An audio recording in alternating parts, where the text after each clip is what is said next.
I destroyed the only real family I ever had. The one that took me in when I had nothing, loved me when my own never did, all for lust. I didn't just cheat on my husband. I betrayed him over and over with someone who was more than a brother to him. Now, I live with the weight of it all, knowing I didn't just break him completely. I shattered an entire family. Until I met Julian, I didn't know what a real family felt like. His became everything mine never was. I grew up in a house where silence was louder than love. My father left before I turned 8. My mother had checked out long before that, numbing herself with wine and television. So when I first met Julian in high school, it was like stepping into light after living in a cave.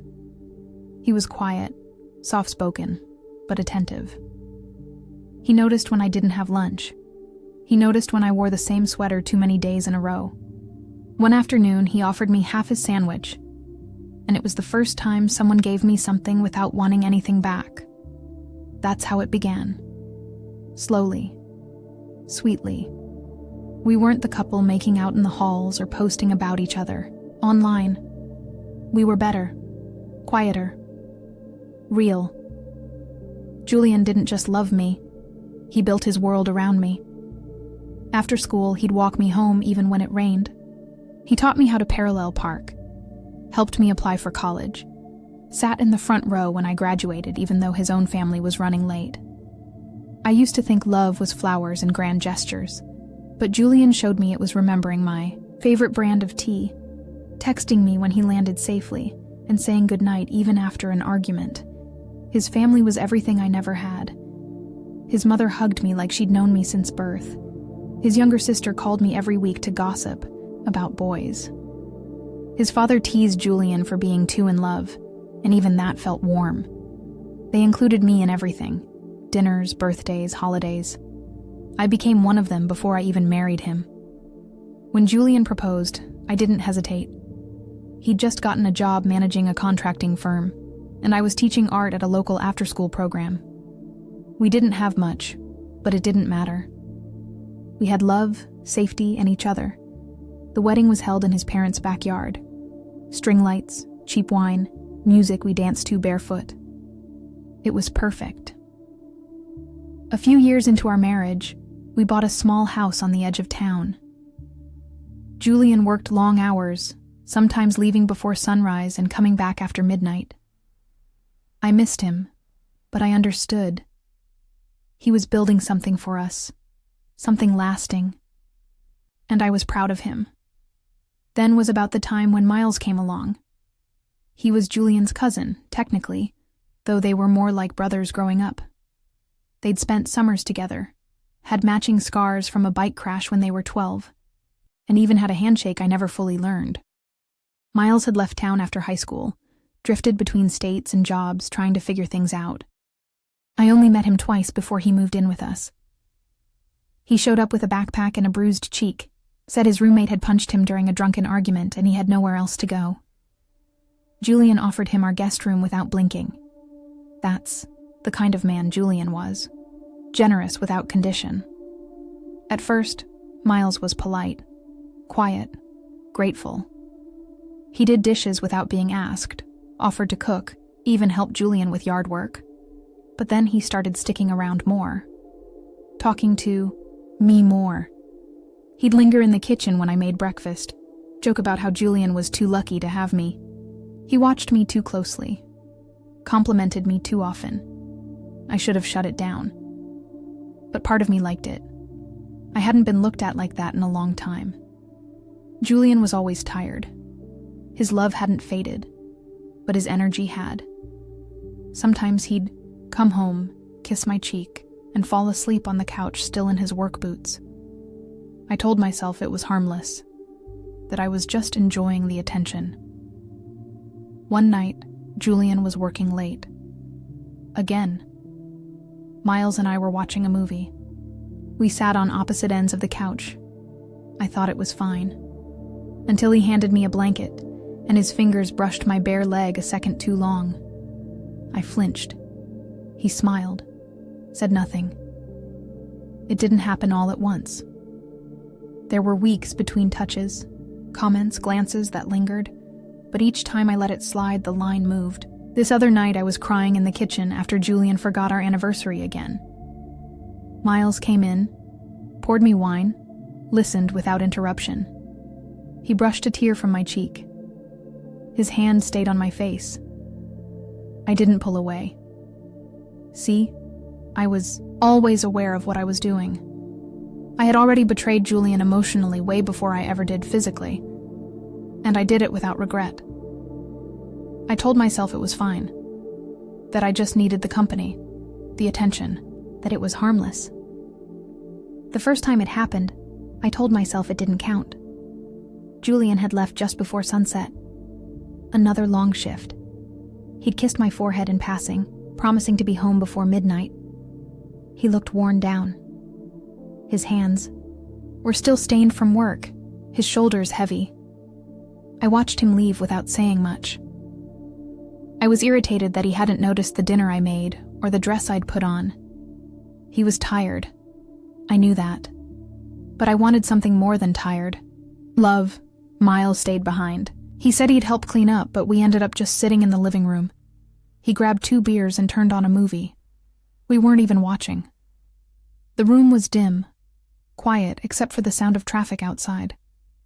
I felt him watching me, more so than the movie, not in a brotherly way. Not like Julian's cousin. It had been building for weeks. The looks, the way he hovered just a bit too close in the kitchen, the way he complimented me like he was testing for a reaction. I loved that. You know why? I actually put on makeup. Not because I had plans. Not for Julian. It was for Miles. It was for him to stare and admire while I pretended that I didn't notice. That night, he sat next to me instead of across the room.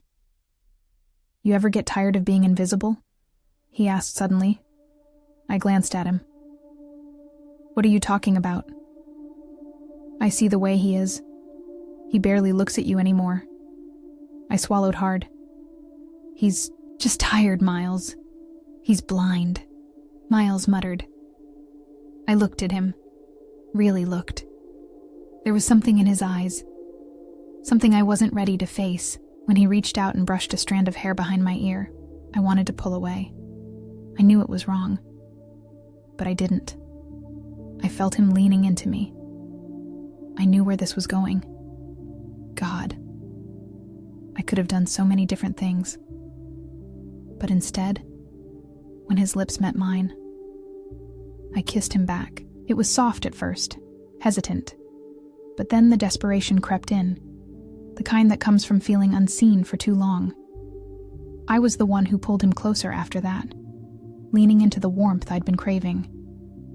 My hands trembled as I tangled in his shirt, as if holding on might fill the emptiness Julian's absence had left behind. He didn't say anything. Neither did I. We moved to the couch, the wine forgotten. Clothes slipped away between whispered breaths and shaky touches. Every second was heavy with guilt and longing, a collision of what I wanted and what I knew I shouldn't have. When it was over, we lay tangled in the dim light, both quiet. I traced patterns on his chest, trying to hold on to the moment, even though my mind screamed Julian's name over and over. Miles fell asleep first. I stayed awake, staring at the ceiling, feeling every inch of my betrayal settle like a stone in my chest. But it wasn't enough. I was guilty, yes, but I wanted more. No, I needed more. The next morning, I woke up alone on the couch. He was gone. Julian walked in later that day, exhausted as ever, unaware of what had just happened in the room next door. And I was left wondering if I could ever forgive myself, or if Julian ever would. It happened again, more spontaneous this time. No hesitation, no build-up, just happened. And then it happened again. Always when Julian was working. Once when he was in the next room napping. I started lying more, texting Miles at night, deleting messages. We got more comfortable the more we did it.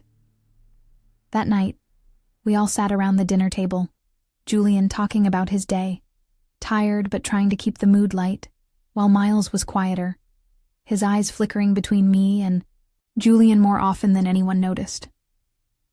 Under the table, Miles's leg brushed against mine just once, slow and deliberate, and I caught his gaze out of the corner of my eye. I smiled slightly, a mix of nerves and something I didn't want to admit, and without a word, our fingers found each other's beneath the linen napkin. The room was full of noise and laughter, but in that small secret touch, the world around me fell away, and all I could feel was the pull of something I knew I shouldn't want. It didn't feel the best. It felt hollow, but it was something I craved deeply, like I was addicted to it, like I was pulling bricks out of the home we built, one by one, and pretending the walls weren't crumbling. Soon enough, Julian started noticing.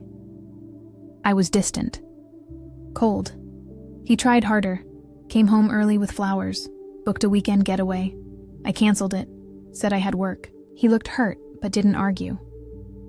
He was just confused, almost like he couldn't recognize me, looking deep into my eyes, searching for a hint of the woman she married.